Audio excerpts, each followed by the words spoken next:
मध्य प्रदेश के इंदौर निवासी राजा रघुवंशी हत्याकांड ने पूरे देश में सनसनी फैलाई। इस हत्याकांड को जिसने भी सुना और इसके पीछे की जो स्क्रिप्ट थी, पटकथा थी, उसको समझा तो हर कोई हक्का बक्का रह गया। और एक बार फिर लोगों को मेरठ के बहुचर्चित कांड, मुस्कान साहिल, जो मुस्कान ने अपने पति का बेरहमी से कत्ल किया था, उस हत्याकांड की फिर से लोगों को याद आ गई। लेकिन ये जो हत्याकांड है, ये पहले से भी ज्यादा खतरनाक है। मुस्कान ने जिस तरीके से अपनी पति की हत्या की, उससे भी खतरनाक तरीके से प्लान करके, जिस तरीके से इस हत्या में नए नवेले पति को हनीमून के दौरान एक पत्नी ने अपने प्रेमी, उसके दो भाड़े के गुंडों के साथ मिलकर गला काटकर मौत के घाट उतारा, निश्चित तौर पर बहुत शर्मसार है, बहुत निंदनीय है और बहुत ही हैरान कर देने वाला है। शादी के महज 11 दिनों के बाद, अभी 11 मई 2025 को शादी होती है। पूरे घर में खुशियों का माहौल होता है, पूरे घर में खुशियां होती हैं। लेकिन उस घर वालों को नहीं मालूम था, उस दूल्हे को नहीं मालूम था कि ये जो खुशियां हैं चंद पलों की मेहमान है, कुछ दिन की ही है। उसके बाद सारी जिंदगी इस घर में सन्नाटा होगा, दुखों के पहाड़ होंगे, गम का अंधेरा होगा। पूरे देश को हिलाने वाले, झकझोरने वाले इस हत्याकांड की जो पटकथा है, वो 11 मई जो शादी होती है उसके चंद महीने पहले, यानी शादी से पहले ही होने वाली पत्नी ने पति का कत्ल का पूरा प्लान बना दिया। और यही नहीं, बाकायदा वो 3 महीने पहले अपने प्रेमी के साथ मेघालय शिलांग घूमने गई, इसलिए कि वहां जाकर जो लोकेशन है, जो जो भौगोलिक स्थिति है, वो देख सके कि कौन सी लोकेशन है, कौन सा पॉइंट है जो मर्डर के लिए बिल्कुल मुफीद रहेगा, एकदम उसके लिए सुटेबल रहेगा, जहां मर्डर करके लाश को छुपाना बहुत आसानी रहेगी और बड़े आराम से अपने जो कुकर्म है इसको अंजाम दे सके। इसीलिए 3 महीने पहले प्रेमी के साथ वहां पहुंची, मुआयना किया। और दोस्तों, इस घटना में एक एक स्टेप, एक एक कड़ी ऐसी है कि आपको हैरान कर देगी। पुलिस भी इस पूरी घटना के खुलासे में हैरान रहेगी, लेकिन पुलिस बहुत मजे हुए काबिल तरीके से हाई टेक्नोलॉजी के साथ आगे बढ़ रही थी, इसीलिए पुलिस ने बहुत जल्द इस हत्याकांड का खुलासा कर दिया। लेकिन जो सोनम, नई नवेली पत्नी है सोनम रघुवंशी, उसने इसकी स्क्रिप्ट, इसका जो ताना बाना है, इतने शातराना अंदाज में बुना कि पुलिस भी एक बार चकमा खा गई। पुलिस का पूरा देश एक बार सकते में था। पूरा देश इस कातिल सोनम के लिए दुआ कर रहा था कि कैसे ही सोनम जिंदा बच जाए, क्योंकि उसने इस तरीके की का माहौल तैयार किया कि लोगों को लगा ये कातिलों ने, जो किडनैपर है, उन्होंने पति और सोनम दोनों को, शुरुआत की बात है, दोनों को किडनैप कर लिया है। लेकिन जब जैसे ही पति की लाश मिली, उसके बाद ये कयास लगाए जा रहे थे कि सोनम भी जो अपहरणकर्ता हैं उनके चंगुल में है, और उसको छुटाने के लिए पूरे देश का दबाव मेघालय पुलिस पर था। और दोस्तों, मेघालय के डीजीपी ने बड़ी शिद्दत से, सूझबूझ से इस हत्याकांड का बहुत जल्द खुलासा किया। 11 मई को शादी हुई। 18 मई को सोनम ने पति और ससुराल को बिना बताए शिलांग की टिकट बुक किए। हालांकि पंडित जी ने कहा था कि 5 जून से पहले दोनों का कहीं भी जाना, ये इनके सेहत के लिए, इनकी सुरक्षा के लिए अच्छा नहीं होगा। लेकिन सोनम ने उस बात को, उस एस्ट्रोलॉजर की बात को इग्नोर करते हुए पति को मना लिया। पति से कहा, चलो हम लोग घूमने निकलते हैं, कुछ वक्त अब हम साथ में स्पेंड करेंगे। क्योंकि पहले प्लानिंग श्रीनगर की थी, कश्मीर की थी, लेकिन अभी हाल में ही पहलगाम अटैक हुआ, इसलिए वहां का जो प्लान है वो कैंसिल हुआ। 20 तारीख को ये इंदौर से बेंगलोर पहुंचे, बेंगलोर से सीधा मेघालय फ्लाइट के जरिए। वहां होटल लिया, घूमे। लेकिन सोनम प्लान के तहत अपने प्रेमी और उसके 2 भाड़े के हत्यारों को भी लगातार पल पल की अपडेट दे रही थी। उनको भी सीधे शिलांग बुलाया गया।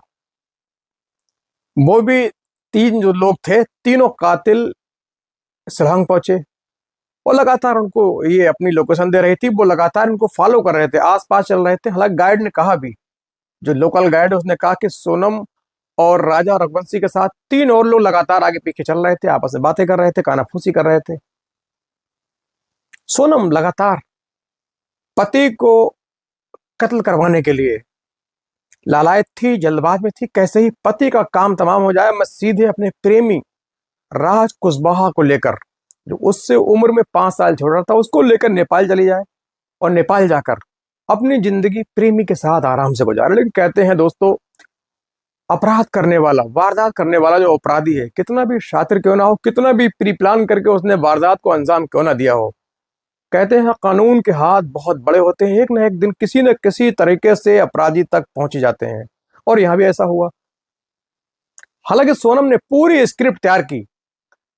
मर्डर वाले दिन उसने व्हाइट कलर की जो शर्ट पहनी थी, उस शर्ट को उसने पति का जो 23 तारीख को, 20 तारीख को ये शिलांग पहुंचे, 23 तारीख को जब बहुत गहरी खाई के पास पति को ले गई, और वहीं पहले से ही छुप कर बैठे हुए तीनों कातिल, एक प्रेमी राज कुशवाहा और 2 उसके साथी, ये तीनों वहां पहुंचे। मौका देखकर सोनम ने उनके साथ मिलकर पति की गर्दन पे चाकू चला दिया, गला काट दिया और गहरी खाई में धकेल दिया कि यहाँ से जो बॉडी है, पुलिस को ढूंढने में दिक्कत होगी, क्योंकि इतनी गहरी खाई थी, इतनी घने जंगल वाली खाई है कि पुलिस को भी ढूंढने में दिक्कत हो। और पुलिस इन दोनों की गुमशुदगी दर्ज करके फाइल को ठंडे बस्ते में डाल दे और उधर सोनम आराम से प्रेमी के साथ नेपाल जाकर अपना जीवन गुजारे। लेकिन लाश के सड़ने की वजह से पुलिस पर, मेघालय पुलिस पर पूरे देश का दबाव, मध्य प्रदेश पुलिस का दबाव, मध्य प्रदेश के जो मंत्री हैं, मुख्यमंत्री हैं, उन्होंने वहां के जो अथॉरिटी है उससे बात की और हर स्तर पर उनसे मदद लेने का भरोसा ले लिया। इसीलिए मेघालय पुलिस लगातार इस घटना पर कड़ी से कड़ी जोड़कर आगे बढ़ रही थी। जहां जहां वो रुके, जिस स्थान पर ठहरे, जहां खाना खाया, सब जगह पुलिस सीसीटीवी के सहारे पहुंच रही थी और लगातार पुलिस अपनी मेहनत से, शिद्दत से आगे बढ़ रही थी। इसी वजह से 23 तारीख को जो कत्ल हुआ, उसके बाद 2 जून 2025 को पुलिस ने दुर्गंध आने की वजह से सुनसान जगह पर एक मुखबिर की सूचना पर शव को बरामद कर लिया। और जैसे ही शव की सूचना आई, पूरे देश में खलबली मची। अब लोगों ने समझा कि कहीं ना कहीं जो सोनम है, उसको किडनैपर ने या जो भी इसके पीछे लोग हैं, उन्होंने पकड़ लिया है। सोनम की लाश शायद ना मिल पाई हो, लेकिन उम्मीद ही लोगों ने सोचा हो सकता है कि सोनम को भी मार के कहीं अन्य जगह फेंक दिया हो। लेकिन क्योंकि सोनम ने पहले से ही जो वाइट शर्ट है वो हत्या की जगह पर निकाल कर डाल दी, और वही शर्ट उसने होटल में पहनी थी, जो सीसीटीवी फुटेज में आप देख रहे होंगे। इस शर्ट को उसने जानबूझ के पति के मर्डर वाली जगह पर डाल दी, इससे लगे कि हाँ, सोनम का भी कत्ल हुआ है, सोनम का भी किडनैप हुआ है। हो सकता है सोनम के साथ जो जबरदस्ती की गई हो, उसके कपड़े फाड़ के फेंके गए हो। ये पूरी प्लानिंग के तहत वो चाह रही थी, जैसे जैसे वो चाह रही थी उसी हिसाब से पुलिस आगे बढ़ रही थी। पूरी उसकी जो स्क्रिप्ट लिखी थी, क्योंकि उसने लगातार ऐसे प्रूफ छोड़े, सबूत छोड़े, कि पुलिस भी लगातार उसकी लिखी स्क्रिप्ट की तरह चल रही थी। अब घटना से के लिए पूरे देश का इस मेघालय पुलिस पर दबाव था, प्रेशर क्रिएट हो रहा था कि कैसे ही करके सोनम की जो सकुशल वापसी है, बरामदगी हो जाए, जिससे इस हत्याकांड के पूरी तरीके से खुलासा हो सके। लेकिन सोनम भी वहां से फरार हुई।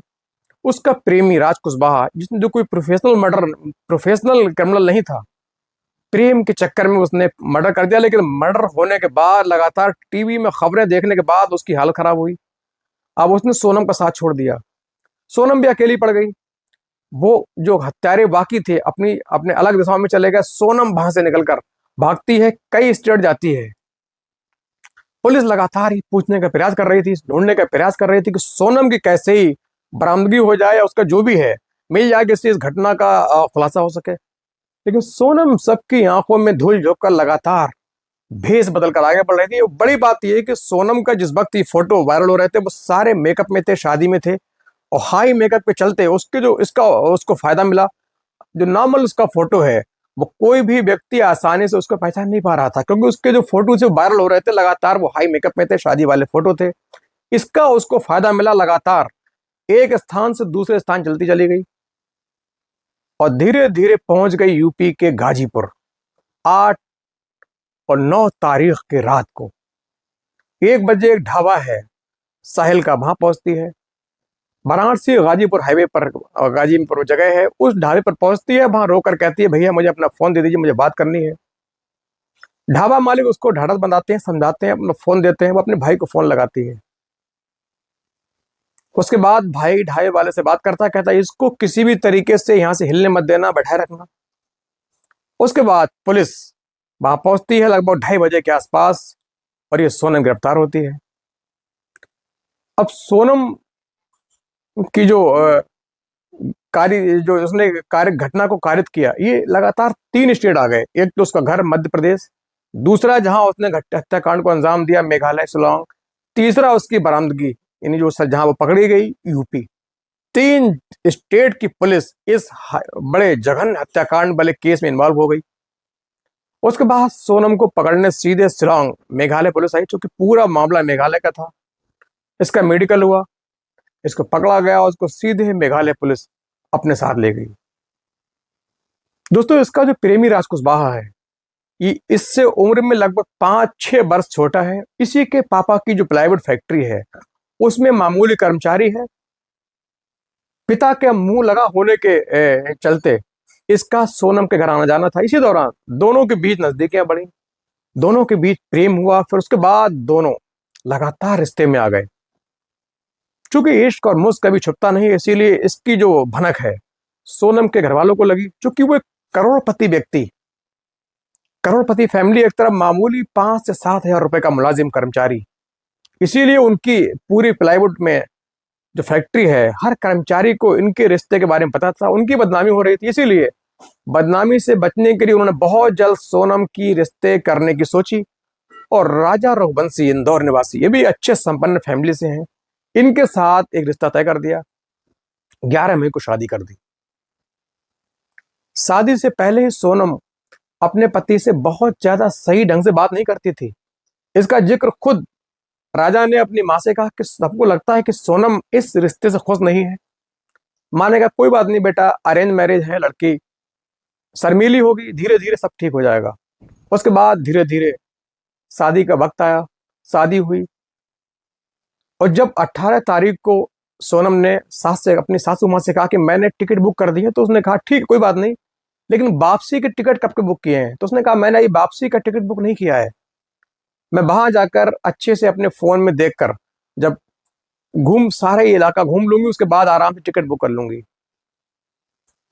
और दोस्तों, यही बहुत बड़ी बात है कि उसको मालूम था कि वापसी में सोनम अकेली होगी, घर पे आना नहीं होगा, क्योंकि अपने पति को मरवा चुकी होगी, घर आने के रास्ते बंद हो चुके होंगे, इसीलिए उसने वापसी का टिकट बुक नहीं किया। बाकायदा शादी की, शादी से 3 महीने पहले शिलांग की यात्रा की प्रेमी के साथ कि कैसे पति को मारना है। जब उसको ये शादी नहीं करनी थी, पति को मारना ही था, ये सब चीजों में क्यों पड़ी? प्रेमी को लेकर कहीं भाग जाती, नेपाल चली जाती, कुछ दिन घर वाले डांटते डपटते, उसके बाद सब रिश्ते स्वीकार कर लेते। दोस्तों, हमारा समाज किस ओर जा रहा है? हमारा जो युवा वर्ग है कहाँ जा रहा है? इसको कानून का खौफ नहीं है, रिश्तों का डर नहीं है, लोक लाज की मर्यादा का डर नहीं है। कैसे हंसते खेलते परिवार को एक पल में सोनम ने बिखेर दिया। एक मां जिसने 30 वर्ष के आसपास अपने बेटे को खून से सींचा पाला, उस बेटे को इस कलयुगी दुल्हन ने, एक उल्टा ने चंद लम्हों में छीन लिया, पूरे घर में अंधकार फेंक दिया। फिलहाल सोनम जो है इस वक्त मेघालय पुलिस की कस्टडी में है, और पुलिस बहुत जल्द उससे हत्या से जुड़े सारे क्लू पूछने का प्रयास करेगी। सारी चीजें हैं, कौन कौन इस हत्या में शामिल है, जो हत्या में प्रयुक्त वेपन है, जो छुरा है, वो कहां से खरीदा गया, ये तमाम चीजें पुलिस अपनी इन्वेस्टिगेशन में पूछने का प्रयास करेगी, जिससे इस हत्याकांड का सफल तरीके से अनावरण किया जा सके। अब सोनम के भाई का ही बयान आया है। उसने कहा है मेरी बहन जो है उसने यदि ऐसा किया है तो उसको फांसी की सजा होनी चाहिए। बड़ी बात यह है कि इससे पहले सोनम का भाई लगातार शिलांग पहुंचा, उसको ढूंढने का प्रयास कर रहा था। वो ये भी कह रहा था कि मेरी बहन बांग्लादेशियों के हत्या चल गई है। सोनम ने भी जानबूझकर ये सीन बनाया, हवा फैलाई कि बांग्लादेशियों द्वारा दोनों जो पति पत्नी है इनको पहले पकड़ा गया, फिर पति की हत्या हुई, बांग्लादेशी सोनम को लेकर भाग गए। ये पूरा नैरेटिव चलाया गया सोनम द्वारा। सोनम ने पूरे तरीके से सोशल मीडिया पर अपने जो खास लोग हैं उनके द्वारा ये पूरा प्रचार करवाया। लेकिन कहते हैं कानून के हाथ बहुत बड़े होते हैं। अपराध करने वाला अपराधी कितना भी शातिराना अंदाज में वारदात को अंजाम क्यों ना दे, एक ना एक दिन कानून की पकड़ में आ ही जाता है। और ऐसा ही यहाँ भी हुआ। दोस्तों, इस घटना से हमें बहुत कुछ सीखने को मिलता है। और क्या कहना है आपका इस घटना पर, ये कमेंट करके जरूर बताएं। अच्छा लगा हो चैनल को सब्सक्राइब भी